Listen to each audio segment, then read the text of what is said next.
বিয়ের আগে প্রতিটি মেয়েদের জীবন কিন্তু একটু অন্যরকমভাবেই থাকে, মানে সাজানো গোছানো নয়, একটু অগোছালোই থাকে। কারণ মেয়েরা হচ্ছে বাবা মায়ের কাছে তার রাজকন্যা, তাই না? তো মা বাবার আদর স্নেহ ভালোবাসায় মেয়েরা একেবারে মাথার উপরে উঠে বসে। তো যাই হোক, বিয়ের আগে তো খুবই ভালো ছিলাম বাবার বাড়িতে, আর আমার মতো প্রত্যেকটা মেয়েরাই কিন্তু তার মা বাবার কাছে রাজকন্যা হয়েই থাকে। তো বিয়ের পরে দেখবে প্রত্যেকটা মেয়েদের জীবন কিন্তু একটু হলেও বদলে যায়, একটু বলবো না, পুরোটাই বদলে যায়। কারণ যেখানে জন্ম হয়ে আমরা বড় হয়েছি, 25টা বছর বলো বা যে যেরকম বয়সে বিয়ে হয়, তো আমার তো 22 বছর বয়সে বিয়ে হয়েছিল। তো যে যেরকম বয়সে বিয়ে হয়, তো এতগুলো বছর বাবার বাড়িতে কাটিয়ে আবার শ্বশুর বাড়িতে এসে সেই মা বাবার আদর ভালোবাসা স্নেহ ত্যাগ করা সত্যি অনেকটা কষ্টের ব্যাপার। তো সেগুলো এখন ভীষণ মিস করি। যখন বাবা বাড়িতে যাই তখন কিন্তু ভীষণ কষ্ট লাগে। এক সময় যেই বাড়িতে আমার সমস্ত জিনিসপত্র এদিক ওদিক ছড়িয়ে ছিটিয়ে থাকতো, এখন সেই বাড়িতে আমার চিহ্ন মাত্র নেই। ওই যখন যাই তখন আমার একটা রুম রয়েছে, ওখানেই থাকি, আবার ওখান থেকে বাড়ি চলে আসি, এরকমটাই হয়। সত্যি কথা বলতে সত্যি মেয়েদের কোনো ঘর হয় না। একবার মানে কিছু বয়স হচ্ছে বাবার বাড়িতে কাটাতে হয়, আর অর্ধেক বয়সটা হচ্ছে শ্বশুর বাড়িতে। তো যাই হোক, কী আর করা যাবে বলো, মেয়েদের জীবনটাই এমন। যদি আমরা ছেলে হতাম তাহলে অনেক ভালো হতো, বাবার বাড়িতে সারা জীবন ধরে মা বাবার কাছে থাকতে পারতাম। কিন্তু সেটা তো আর হবে না, আমরা পরঘড়ি হয়ে জন্ম হয়েছি।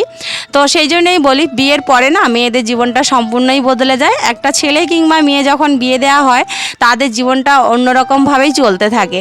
তো সত্যি কথা বলতে একটা মেয়ের জীবনে দেখবে তার স্বামী হচ্ছে সবথেকে মূল্যবান জিনিস।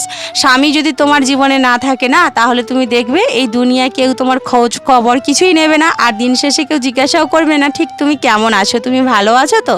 সেটাই হচ্ছে ব্যাপার। স্বামী যতই খারাপ হোক না কেন, স্বামীর নিন্দে করা বা স্বামীকে অবহেলা করাটা মোটেও উচিত নয়।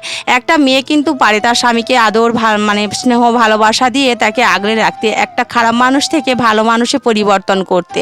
সেই জন্যই বলি, স্বামীর কিন্তু মূল্য এই দুনিয়াতে সবচাইতে বেশি, তাই না? আমরা যে যত মেয়েরা গর্ব করে বলি না কেন যে স্বামী ছাড়া আমরা কি বাঁচতে পারবো না, হয়তো অনেকেই বাঁচতে পারে, কিন্তু আমি কিন্তু আমার হাজব্যান্ডকে ছাড়া এক বিন্দুও বাঁচতে পারবো না। যাই হোক, শুভ সকাল আমার প্রিয় বন্ধুরা, সবাই কেমন আছো? আশা করি সবাই খুব ভালো আছো আর সুস্থ আছো, আমরাও বেশ ভালো আছি। আমি টুম্পা, আমার নতুন একটা ব্লগে তোমাদের সবাইকে অনেক অনেক শুভেচ্ছা ও ভালোবাসা। সকাল সকাল এই যে বেলের শরবত বানিয়ে দিলাম, কর্তামশাই খেয়ে এই যে বেরিয়ে যাচ্ছে কাজে। সকালবেলা তোমাদের দাদাভাইয়ের এটাই হচ্ছে ডিউটি, সকালবেলা উঠে লোকের বাড়িতে কাজে যায়। দেখলেও ভীষণ কষ্ট লাগে জানো, জানি না ঈশ্বর কবে আমাদের দিকে মুখ তুলে তাকাবে।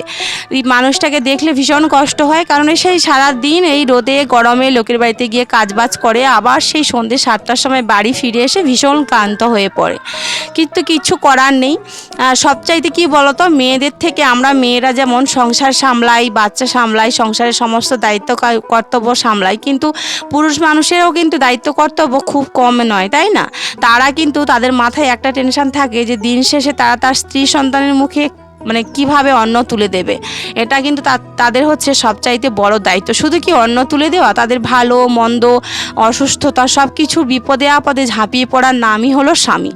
দেখবে বিয়ের আগে হচ্ছে মেয়েরা মা বাবার কাছে রাজকন্যা হয়ে থাকে, বিয়ের পরেও রাজকন্যা থাকে, কিন্তু কি বলতো একটা সময়ের শেষে না দেখবে মেয়েরাও কিন্তু মা বাবার কাছে বোঝা হয়ে যায়। কিন্তু স্বামী নামক জিনিসটা এমন একটা জিনিস না, স্বামী দেখবে সারা জীবন ধরে তার মৃত্যুর একদিন আগে পর্যন্ত লড়াই করবে যে তার স্ত্রী সন্তানের জন্য সে কি করতে পারে, সে কিছুই একটা করবে, সে তার নাম হচ্ছে স্বামী।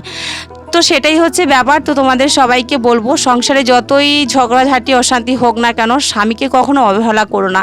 আসলে কি বলতো, সবাই তো সমানটা বোঝে না, তো সেই জন্য স্বামীকে মানিয়ে গুছিয়ে নিয়ে চলা বা স্ত্রীকে মানিয়ে গুছিয়ে নিয়ে চলার নামই হলো জীবন।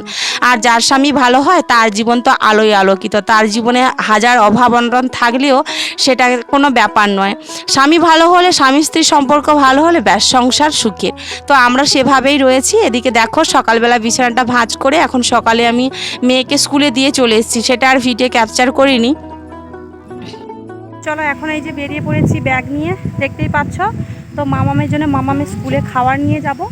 এখন বাজে কিন্তু ওই 1:20 মতো বেজে গেছে, আর ভীষণ হাওয়া দিচ্ছে, দেখো গাছগুলোতে ভীষণ হাওয়া দিচ্ছে। বাইরে বেরোলে কিন্তু ভীষণ ঠান্ডা লাগছে, আর ঘরের মধ্যে যেন গরমে থাকাই যাচ্ছে না। চলো এখন মেয়ের কাছে খাবার নিয়ে যাই, তারপর ওকে স্কুল থেকে বাড়ি নিয়ে এসে আবার তোমাদের সাথে কথা হবে।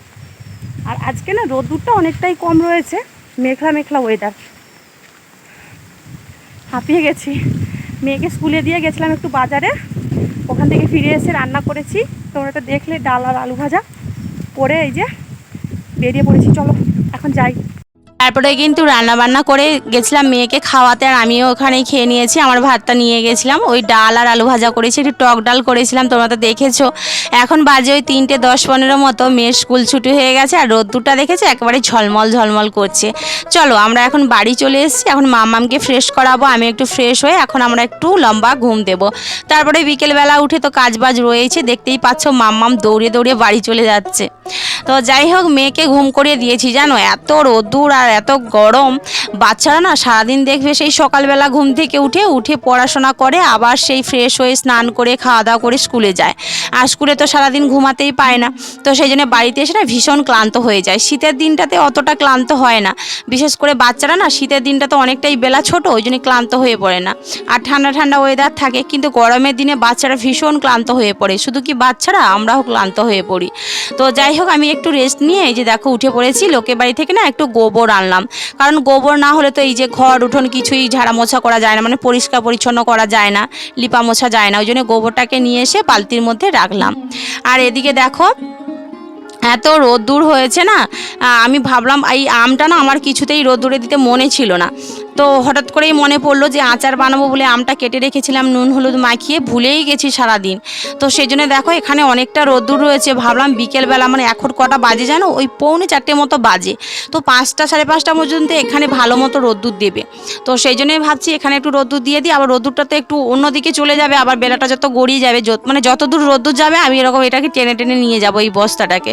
তো দেখো একটু শুকনো লঙ্কা আর একটু আম আমি দেখো এই যে রোদ্দুরে দিয়ে দিচ্ছি।